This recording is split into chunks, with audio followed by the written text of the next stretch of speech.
पीरिति कर ले वो, ये पीरिति कर लेना। कोयली बरन मीठी बोली माना, कोयली बरन मीठी बोली माना।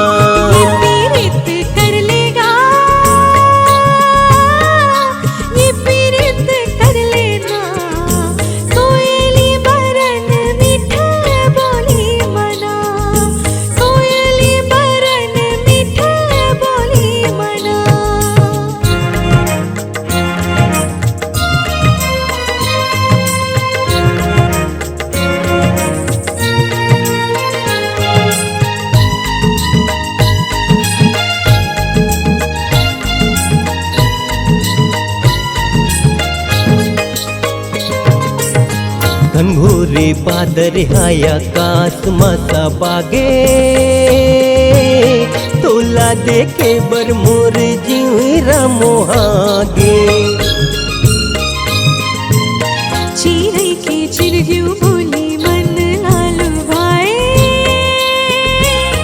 ते मोर मयारू राजा दिल में समाए, ते मोर मयारू राजा दिल में समाए। ये पीरिति कर ले वो, ये पीरिति कर लेना।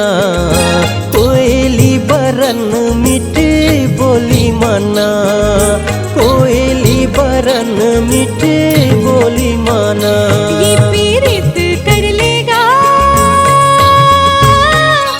ये पीरित कर लेना। कोयली बरन मीठा बोली मना।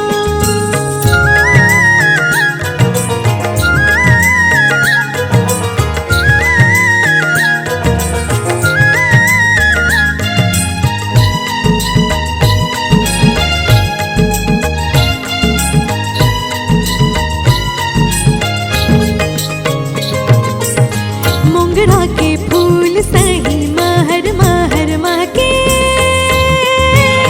मैं तुर दीवानी ते दीवाना मोर बन गे। गर्मी के तावले ये भुइया सुखा गे, तोरे रास्ता जोहत बहिया किया पतरागे, तोरे रास्ता जोहत बहिया किया पतरागे। ये पीरित कर लेगा,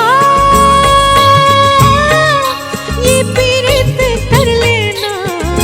कोयली बरन मीठा बोली मना, कोयली बरन मीठा बोली मना। ये पीरिति कर ले वो, ये पीरिति कर लेना। कोयली बरन मीठी बोली माना।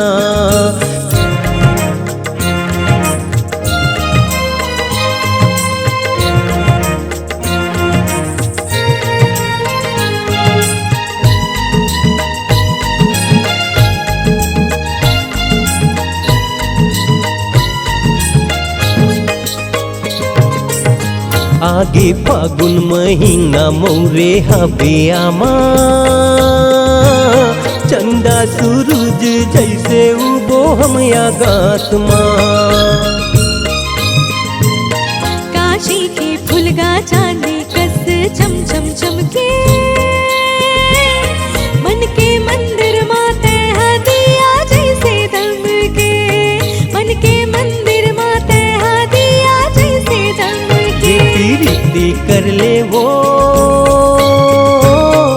ये पीरिति कर लेना।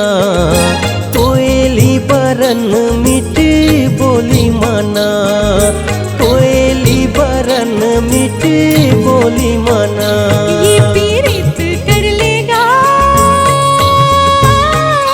ये पीरित कर लेना।